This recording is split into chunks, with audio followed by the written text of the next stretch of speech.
On this week's episode of the Superhero Show, we'll find out how Resident Alien begins the Saharless era, if Sheriff Mike Thompson will blow his chance at romance on an all-new Resident Alien, and if Mike and Ryan are happy or sad that the podcast returns to an hour long next week. It does?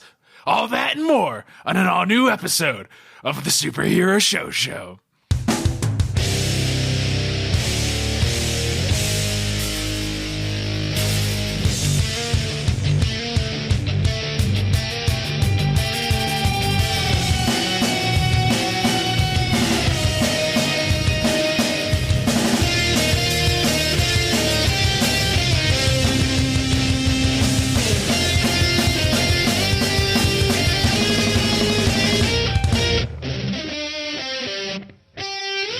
Hello, nerds, and welcome to the Superhero Show, the only podcast that covers every live-action TV show based on a comic book, period. I'm your host for the evening, Mike Gravano, and I'm sorry I almost made us have to watch a Walking Dead next week, but I will not go there. We're not doing it. Let's move on. With me is my favorite guy, my gal pal. It's Ryan. Man, I don't know what F word you were about to say, but when you switched to favorite right at the last second, I'm going to assume it was fucking piece of shit and no other F word. But Mike, it's so good to be here.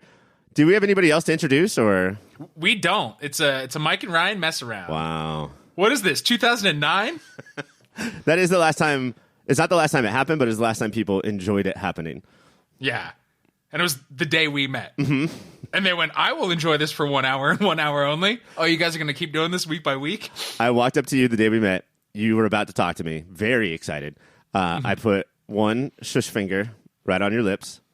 Yeah. And you stood there as I quickly set up microphones because I didn't want to not podcast a single thing we said to each other. You read my face. You're like, you have a face for podcasting, my new friend. Well, that's such a fucking... Man, you took that radio joke and you recycled it so good. Thank you. Podcasting sort of is the new radio in this day and age. What? I think they're very different. I read your face. People are giving me a lot of credit for, like, I discovered me and you in that moment and how great we would be at podcasting. But when I read your face, it said, hey, do you want to do a podcast with me? And so... I wrote that on my face. Yeah, it was backwards, and I could not read it at all. And it was dripping like I had teardrops, but it's because I had just gotten out of podcast prison. And you were excited to meet me, so tears are coming. Yeah. I mean, you were a legend. And I couldn't believe we were meeting you. And as you did the shh, we had no idea what our show was going to be. And I said, shh. That's the name of the show, but what does it mean? What does it mean? What does it mean? It's the Superhero Show, of course. Of course it is. Shh. As everybody and that's how we were formed. Shush. I don't know if you recognize me and my legendary status, or if you recognized my sort of handler, he's the one who catches my Kate Cope. Cope? No. Coat. Your Kate Cope. Shut up. Hold on. Kate. Nope. Cape coat that I throw off right before I perform, as most podcasting legends do. And you were like, oh, look at that cape coat. That's Ryan. I said it correctly the first time. Yeah, you're a natural podcaster. You did that right. Yeah, I do love that. You can't say that phrase unless you're quoting somebody else who said it correctly. And then you nailed it. And your handler, not only does he catch your cape coat, but... Did I do it right? Mm-hmm. But he also wipes your mouth and your butt, just like an animal handler would. Yeah, unfortunately, he does the thing where it's like a conveyor belt all the way around my body. So that first wipe is great. Yeah. For both. And then it's gross for both? Well, the second one, I can get some spit in my butt. If it's my own, I don't care. But the butt in my mouth, no, not a fan. See, the problem with is after you eat like a big piece of chocolate cake, it's not just that there's spit. It's that now there's chocolate globules all around your a-hole. Yes. Chocolate. What are you eating in the mouth? That's just poop. That's actually poop in my butt. Don't eat the poop. Hey, congratulations. We talked about poop in the intro for the 457th consecutive week. I really, for some reason, thought this time the disgusting girls aren't here, so we're not going to do it. It's just the polite boys. Just the polite boys. Polite boys. They even were like, you guys could probably take the week off. There's nothing going on. And we went, you stupid beesies. It's the best show of the season is on right now. It's Resident Alien. That's what we're talking about tonight. On this week's episode of Resident Alien, Asta tricks Joseph on another date, so Harry can break into his house. Darcy joins Harry against his will, and Joseph actually knows that this is the plan, and so his plan is to trap them in an ever-shrinking laser box. Meanwhile, Sarah wants to move out of their house, and the mayor doesn't want to. That's correct. I know Sarah's name, and will never learn the mayor's name. Meanwhile, Sheriff Mike is being squirrely about his girlie, and Max is trying to make new friends. Ryan Bud, I ask you this. We often hear the Superhero Show say, Resident Alien is about relationships more than anything else. And this episode moved a lot of relationships forward. So which one do you want to dive into first? Oh, wow. I am going to go with the one that struck me in the heart the most. And not in the way like Cupid. In a way like his evil brother, Stupid, shoots arrows in order to end relationships. And that is Sheriff Mike Thompson is having a crisis because, and like... Get this. His girlie that he's squirrely, likes to pay for things. And he's upset by that. And I cannot tell you a plot line that me and you would relate to less in the history of television. You and I are gentlemen who enjoy when the lady pays. What's the word for what the internet calls us? Leeches, dirt bags, foot fetishists. I'm currently wearing a backwards cap. Showing like you know when it's always like a dude in sweats and a backwards cap and a woman dressed to the nines. I'm really dressed to that stereotype right now. Not to be a traitor to our generation, but why do boys dress like shit? They always look like they just fell out of bed. Yeah, we're both in wrinkled band T-shirts. That is not a lie. We're dressed in our formal wear right now because they're black T-shirts. But Mike is going through this with his girlfriend. Sheriff Mike, excuse me, and also this Mike. But our wives are both at work right now while we're podcasting for no money. They really bring it in. And his girlfriend catches on to this and says, "You know what, dude? I like to do things for people I like. One of those things is getting them nice things." She was going to take him on a vacation, fully paid, and just ends it right there. And he's an old school guy, doesn't show emotion. Looked like he was on the verge of tears, but then she hit him with the second one. Like he said, I was really excited about meeting your son. And she said, but that's why you never did. Yeah. And walks out. And he is stung. This is the least cartoon character he has ever been. And then the follow-up to that is the deputy finds him at the bar, and they first about work stuff, and he's probably mean to her. And then he says, "Hey, what's her face broke up with me." He remembers her name. Sure. And she says, "Oh, I'm so sorry." Renephonie.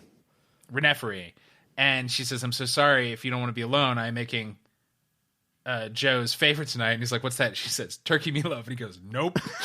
And then she just gives him like a nice, friendly, their version of a hug, pat on the shoulder. And he gives her like the most genuine smile. And with both their eyes, they are saying, "I love you." And then she walks away. All of it, the sheriff's whole arc. Well, and he still had great sheriff one-liners. We're definitely going to get to that because we always do. But it's a different relationship too. There's still more, Mike. I don't know if you want to go full spoiler in this episode that's only been out for a few days. And please, everyone, watch Resident Alien and then listen to this show. Now available on Peacock. He wakes up in bed next to Judy Pooper. Oh yeah, that was who leans over in the normal, like if somebody's like, "Oh no, I'm in a Coyote Ugly situation," which we all know means, and it's a phrase we've all always said. You would chew your own arm off to get away. And remember when that movie came out, and they really were like, "Guys, we've been saying this phrase Coyote Ugly for decades." From Coyote Ugly to Hall Pass. So what's another movie that acted like a phrase we've all always said? Sliding Doors. Like Sliding Doors. Scream like 4. A Miracle on 34th Street. The sheriff is having a time. She leans into him, and he's like, "Oh no," and then she starts sucking her thumb, because Judy Pooper understands what Judy Pooper is all about. It's true. Judy Pooper is, of course, a character on the show that was cast and has dialogue. Sheriff Mike Thompson, we still don't know if that's true. No. He is always walking into scenes and just being there. He is a key grip who just wouldn't stop walking onto the scenes, and so they gave him a role. Here's a quality reference, and timely as well. He is that guy who would keep parachuting into sporting events in the 70s. That is timely? Yeah. And I understand it? Wait, He might have showed up on one of the baseball bloopers I used to watch as a kid all the time, even though I did not like watching baseball. He was best friends with John 314, the guy with the clown wig. They were best friends. Mm-hmm. And they begat the Q Shaman. The relationship I wanted to talk about the most tonight is the relationship between Parachute Man and John 314. And, of course, the Q Shaman. And, of course, lest we forget, the Q Shaman. Let's dig into a meteor one. And this would be Henry and Darcy. I mean, Asta is there. She's the invisible third. But it is Darcy and Henry actually growing to support one another and not just be equally jealous of each other's friendship with Asta. Sure. A bit of a leap, I would say, even from last week, because... Oh, I thought you meant for me what I was claiming the show was doing. Okay. A bit of a leap for you who clearly did not watch the television program. But I feel like Darcy was on pace to spend more time hating him for the lies, hating him for Asta. Right. Darcy is full of anger. She's a little spark plug, that one. But I like when... I think about this all the time with comic books and also with TV shows that aren't, Succession, Prestige, right. blah, blah. If you've got something that you don't really want to handle, if you're just like, I wish we could fast forward to when Darcy and him are just like go on a mission, just do it.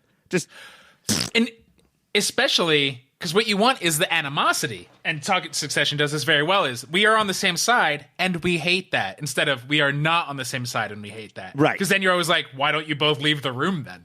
But now, no. We are friends who now dig at each other. Reminds me of two guys who started a podcast long ago. Barack Obama and Bruce Springsteen? Barack Obama and Bruce Springsteen. Despite the loss of Sahar this week, this is a big ensemble, and yes. You do need to keep figuring out ways to put different people together in the same room, even if that room, Mike, is shrinking. I do like when they find out the laser room is shrinking. So they're in Joseph's house after she forces him to help her climb up. She's very impressed that he can just climb up with his fingertips up a wall. But he cannot fly. He cannot fly. And she's like, can you fly? He's like, then I would have flown. Why would I climb? He fucks it up. He says she's going to fuck it up, but then he gets distracted by pizza. And then he goes, what is this glowing thing? Laser box goes around them. Wait, hold on. Shrinking. Can we analyze real quick? What's his name? George? Envergo? The alien? Yeah. Gray? Yeah. Joseph. Can we talk about Joseph's Looney Tunes Acme level trap planning here? Yeah. Where he sets a pizza out on the table that Harry automatically goes and pizza. eats, but puts the what do you call them? The spicy red flakes. Yeah. On the other side of the room, knowing that Harry will go get those, and then the laser box will come up. Well, he would check the pizza, and also he doesn't want to slice his kitchen table in half, which the laser box did to the coffee table. Sure. Put the pizza on the coffee table where the red flakes were. Shit. Goddamn. Yeah. Come on, guy. Joseph. We can call him Enver. He's our friend. That handsome Enver. And as the laser box is shrinking, Darcy says, does alien technology make us get bigger? And he goes, no, that's dumb. She's like, oh, then this room is shrinking. That's so Darcy. And this introduces us, I guess it's also relationship based. So Max and Harry have gone back and forth between, they hate each other, but they sort of get along. I kind of can't remember what made them start getting along. It's probably Sahar. Like at least work together, if not fully get along. Max has made friends with the other weirdos that Sahar wanted to set him up with. I assume that's who these kids are. Yeah. And he keeps trying to prove Harry's an alien, and Harry's just like, no, I'm not. And Max looks not just like, oh, we're adversaries, but like, you're hurting me, because even though we say hateful things, I think you are my best friend right now. He's saying that with his little eyes. But they show up because he's tracking him, and that's how Darcy and Harry can get out, is if Harry reveals it. But he still doesn't want to do that. He doesn't want more people knowing he's an alien. So he says, I am not. I'm just a stupid human. But the man who lives here is an alien. And then Max knows all this because he is the alien tracker. So the kids who have been following Max around all day stop making fun of him. I think the issue with Harry and Max, if I may, is I'll allow it. That Sahar is like a very smart, funny person. Easy to get along with. Max is almost like a Will Ferrell character as a child, but not like enjoyable to watch. Still the worst part of the show. I think that he's dropped way below the mayor at this point. I'm starting to kind of like the mayor. This was a good mayor episode. And so he will do things like get really cocky or put way more faith in himself than he should. And Sure. I would like to say to him, much like I say to all children that I meet, stop. You're not that good. You're not that cool. You're actually closer to a moron. Shut the fuck up. And I think that that's what Harry is sort of saying. That's why it's so hard for Harry to be in a constantly nice relationship with him. Right. Do those kids you say that to, do they ever take a step closer to you and say, now I'm even closer to a moron? Oh, they better fucking not. Flip that back on you, son. I want to hit something that you had mentioned earlier. You, for one brief second, called Harry Henry. And I would like to enact a law. If your name is Harry or Henry, you are also Henry or Harry. Yeah. They are too close together. And if somebody messes that up, you need to just be cool with that. You need to just deal with it. Asterisk, Ryan Bryan, Mike No, Mitch, whoa. Tim Tom. No. If you call me Brian, we're going to have words. We're going to hit each other with surfboards. But that could be, I chewed a ho-ho for 1 extra second and that added a letter. What the fuck are you talking? What kind of ho-hos are you?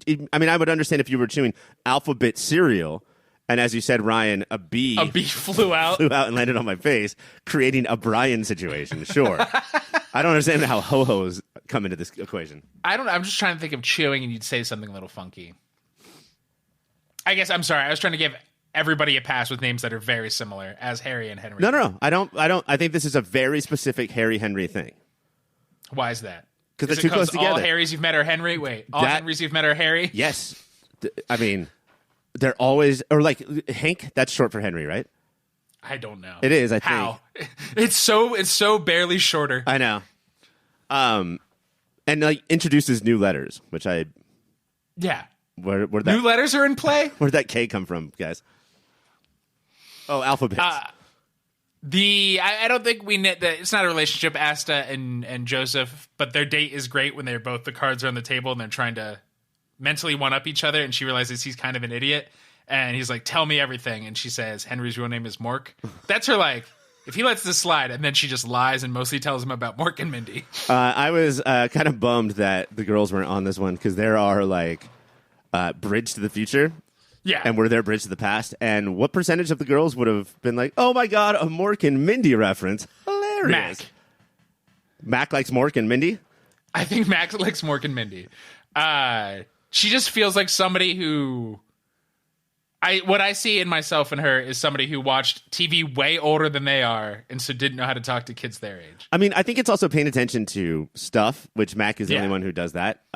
Because I've never seen an episode of The Honeymooners. But I feel like I know everything you need to know about the Honeymooners. Yeah, based on Flintstones. It's based on the Flintstones. It's based on Flintstones vitamins, actually. It went Flintstones as far as the, I don't know, timeline of humans. It goes Flintstones, Honeymooners, Jetsons. That is... Of course. You're one of those three types of humans. You're one of those three. And you don't choose, it chooses you. Look to your left, look to your right. If you're not in this room, no one else is either. Whoa. Yeah. So that's them. Going to when Joseph gets knocked out because Asta's dad and daughter, you're never going to keep him down. Both know something's up with this date immediately in their own ways. Joseph tries to manhandle Asta out of there. Her dad gets in the way, and so he does the alien triple blank, and he goes, "Oh, you're an alien. Ooh, yes. Who gives a shit?" We do need to talk about this threatening thing. Usually, what humans do is puff their chest or step a little closer, or I don't know, pull their ears out and then stick their tongue out, cross their eyes. I like to do that one. But yeah, do you think this is an effective alien taunt? If you had never seen it, it would be scary, and you'd take a couple steps back probably, and they could get by you. But if, as her dad says, you can't throw a dead cat around this town without hitting an alien. Also, why are you throwing dead cats? Well, he's seen them. It's actually more humane to throw a dead cat than a live cat. That's very true. So throw those out of here. So they knock him out. He wakes up in Harry's, and then the back and forth between Harry and Joseph. I know Joseph leaves at the end of this episode, leaves Patience, but I think he's going to join their crew. That's this kind of show, which is a Legends of Tomorrow kind of show. Is there's enough chemistry going on because they're back and forth of it's that paper game kids play of war, and you get to draw one thing and add it. So you're like, oh, I have a tank. Well, I have a Sarlacc pit that would eat your tank. Well, I have a flycatcher that would destroy your Sarlacc pit. Yeah, they spent a lot of money and, more importantly, stunt doubling on a fight scene that doesn't happen in the reality of the show. But, Mike, that's actually called something else as an adult. I don't know about this paper game where you draw a tank, but they just played D&D together. And then the NPC of the refrigerator / window repairman always comes in and hogs the fight. I do have to say, I couldn't relate to the fact that Sheriff Mike Thompson is upset that his girlfriend wants to pay for things, but I could definitely relate. I am a fucking magnet to the worst hired people. Like, I know it. I will get people that always suck every time, but like they never suck silently. They never suck real quick and go home. God, I hate all of these people. I do want to give it up to Gary Farmer real quick because based on who's that? Our doing the best of the year TV comedy and TV drama out very soon. Gary Farmer, this was sort of the year of a ton of shows about natives or indigenous people, and there's not that many of them that get phone calls. So this guy was in Resident Alien, obviously, but Reservation Dogs, The Curse, he has been all over the place all year. This is Asta's dad. Asta's dad, I'm sorry. Yeah. So it was kind of surprising he didn't show up on Echo. Yes, exactly. But there were other people from Reservation Dogs and The Curse in Echo. Yes. So good. Lots of, and those were all really good. Those were mostly all of the non-Marvel ones were really good shows. So yeah, and Killers of the Flower Moon. A lot of our friends were in that too. Really? Yeah. The Echo's grandma from Echo. Grandma from Echo. Yeah. Cardinal. Maybe it was just her. I do want to talk about one thing real quick. I don't know how much time we have, but we are coming out of watching all of the best TV comedies and dramas, and also having that age-old, and by age-old I mean like decade or so old argument about what is comedy, what is drama.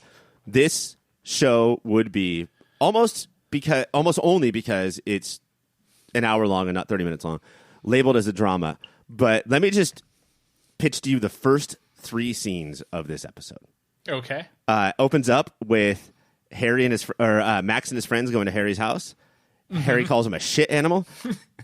And then they leave, and Harry hears something in the background, and it is, in fact, Max tasing himself, and his friends are dragging off a unconscious little boy. We get the second scene is we get a taste of Judy Pooper Realtor. Oh, it cut in a way. There's a certain kind of editing that lets you know the director said, hey, actor, go nuts for a while. And Judy Pooper just improv real estate bullshit for 30 minutes, and they cut it down to 3. And then it cuts to Sheriff Mike Thompson before his plotline really gets cooking, which is a lot about taking OnlyFans feet pictures of the sheriff. the mayor. And they never really explain why, because at a certain point he just walks in the mayor's office and takes his shoe off. Yeah. Before that gets cooking, we get a long speech about how ghosting is a misnomer because ghosts talk all the time. Very matter-of-factly. He does back-to-back that, and then his next scene is another very long diatribe about pools are just nut tea because other people's nuts get soaked in the pools, and that makes nut tea. So that conversation aside about how Succession is funny and The Bear isn't, but one's a drama, one's a comedy, blah, blah, blah. Resident Alien, these 3 scenes back to back to back, you don't have to have watched every episode. You don't have to be into the comic book. These were 3, like, if I put them against all of the shows that were nominated in our bracket for best comedy, these 3 in a row would compete with any of them. And for sure, I think that's the best way to recommend Resident Alien to people. I don't, just because of my TV watching habits, I don't love when we get wrapped up in the Linda Hamilton plot line, right. The whole X-Files of it all. That's not my favorite part. I love how this episode, as you mentioned as the host of this segment, just mainly focused on relationships. That's my jam. But this is one of the 10 funniest shows on TV. For sure it is. To the point that my wife does not watch this with me, but she will sit down and watch 10 minutes at a time with me and then walk around the house being Alan Tudyk because it is just funny enough to incept you. And she has no idea what's going on. It's right there with that impression where no one can do it perfectly, but everyone thinks they can do it, and they try. Yeah. And it's always going to be good. Ryan, let's get to moments of the week. I'll magnanimously let you go first because I have about 3. Okay. I think I said a lot of these, but the one that really got me, this is the hardest to explain, which I'm glad I'm doing it on air for my moment of the week. Me too. Is Darcy says to Harry when he's up in the window, if you don't let me up, I'm going to tell everybody that you kick dogs. And his response is, I don't kick dogs. Who is making up these lies? And Darcy's reaction of, it's me. I just did. Right. Like, you were right here when I made up this lie. That is Darcy and Harry in a nutshell. No, not a nutshell. A nut tea. And the stinger of, and people will believe me because you have a dog-kicking face. I do not have a dog-kicking face. I got 3, and I'll run them down real quick. Do you have more you wanted to mention? No, I'll just interrupt you and say yours louder and quicker than you do. At the end, Joseph and Harry have been having the tete-a-tete, and Joseph is leaving Patience, and he grabs a porcelain duck near Harry's front door. And Harry says, I don't even care about the one, and then he throws it on the ground and breaks it, and then he mutters, that was my favorite. And then when the laser box is closing in, Darcy says, when I was little, I wanted to be the best skater in the world. And you wanted to kill everyone in the world. Those are big goals. We are special enough to find our way out of here. And then at the end, the mayor, after seeing his feet so much throughout the episode, he's like, I have a lump. I need to get checked out, and wants to show Harry. And Harry says, I do not have internet kink foot money. This show's beautiful. Resident Alien is on Sci-Fi's on Wednesdays and Peacock on Thursdays. Ryan. Yes. That is all the time we have and all the shows we have. Can I, real quick though? Yes. I do have an idea for maybe like to earn us some money. I know Harry doesn't have that kind of foot internet kink money, but I wanted to really quick create a website called lumpfoot.com because apparently Lumpfoot is not available on these foot fetish websites, Mike. Why? Why? Why? So that's the website that I'm building this week. Do you want to help me? Lumpfoot.com. Lumpfoot.com. And is it just pictures of lumpy feet? Not lumpy feet. Foot with a lump is okay. That's sexy. Lumpy feet, that's disgusting. A bridge too far. Right. Do you know how to build that? I do. I need so badly for lumpfoot.com to exist. Ooh. And I don't. You're an idea man. You're not an execution man. No. You don't wear the black hood. You don't carry the big axe. So you need to go to my friends at cybersprout.net. They are design experts. They're well-versed, Ryan, well-versed in digital strategy and elegant design. And they combine the two masterfully, which lumpfoot.com needs. They're going to work hand in hand with you. Foot in foot. Foot in foot with you for the goal-driven design to make your website reach the right kinky customers. They'll give you tools and training, easy to edit fields, custom templates, drag-and-drop tools, backup, maintenance, security, optimization. I'll say it again, optimization. We know these words. Digital. Cybersprout.net. Your partner for the digital world. Ryan, while we're talking about websites, are there other websites you like? Oh my God, I would love if you went to popfilter.co because that is where we have all of our podcasts. We throw up an article every once in a while. Articles such as the biblical the. That's popfilter.co. While you're there, throw a /Amazon on that, popfilter.co/Amazon. Make that your new Amazon bookmark. It's the same old Amazon, but we get a little piecey piece, a little coinage. Hello. A little pot of pudding. A little cha-ching. A little bit of sound effects from the MIA song. A little bit of money in my life. Ooh, I like that one. So popfilter.co/Amazon. Other websites include lumpfoot.com, right? Are we all done with websites? Okay. Yeah. Hit us up at Your Pop Filter on Instagram for all kinds of fun things there. You know how Instagram works. And, our YouTube channel we never promote. Oh, yeah, we're on YouTube. Dude. If you want to hear our voices but watch little squiggly lines that go up and down as we're talking. That's what fucking YouTube's all about. Pretend they're stink lines from our stinky bodies. Our stinky, stinky mouths. Hey, and Shush fans. Ryan's are because he has that weird, his handler has that conveyor belt butt mouth wipe system. Okay, yes, it does give me occasional bad breath. I'm sorry. My poop is in my mouth. We're all sorry. Shush fans, superhero Shush fans, I do have to say that you are out there getting trashed by Movie of the Year fans. Yeah. I need you to go to YouTube and listen to some shows. Watch and listen and comment and be like, Movie of the Year fans suck. Yes, we need to start a They rivalry have stink right now. mouths. Mike and Ryan Also- on Movie of the Year are bitches. We love superhero show Mike and Ryan. They're very different guys whose voices sound very different. You should probably check out Movie of the Year. We're going through the best of the year. I think Ryan mentioned that earlier. We're about to do best TV dramas are about to hit, then best films, and then back to we'll pick a random year out of a hat, and then we're going to go down deep dive into that year. I'm going to start the wheel of years right Yeah. now. I'm going to start spinning it now. And then in like 3 or 4 weeks from now, when we start the next season, it'll land on the perfect year. That's how hard you spin, son. That's how hard we spin. Contact at popfilter.co. If you have messages for us, what kind of messages could they give us? Well, I'm sure that our 950th episode is coming up soon, so you want to send us some emails. Get us. We've been doing this so long. But also, like, let's say that you were like, I really would appreciate a review where Mike and only Mike goes to see Madame Web and then talks about it, but nobody else on the show does. Do that, because I've heard that it's a Mike kind of movie. Contractually, so a lot of feet. Contractually, Spiders, man. I'm obligated. If one person, spiders do have a lot of feet. If one person emails and says they demand that, I will do it. Okay, we need one email, and it's going to be real embarrassing over the course of the next month if you don't hear this Madam Web review, because that means that we got zero emails. Literally 0 emails.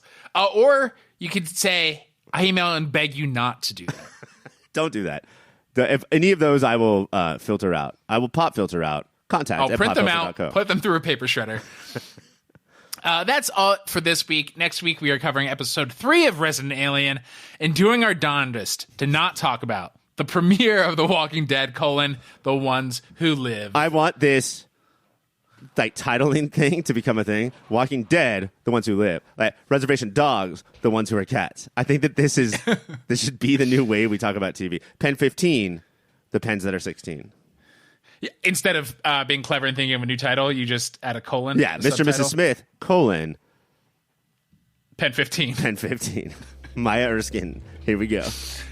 For Michael Ryan, enough said.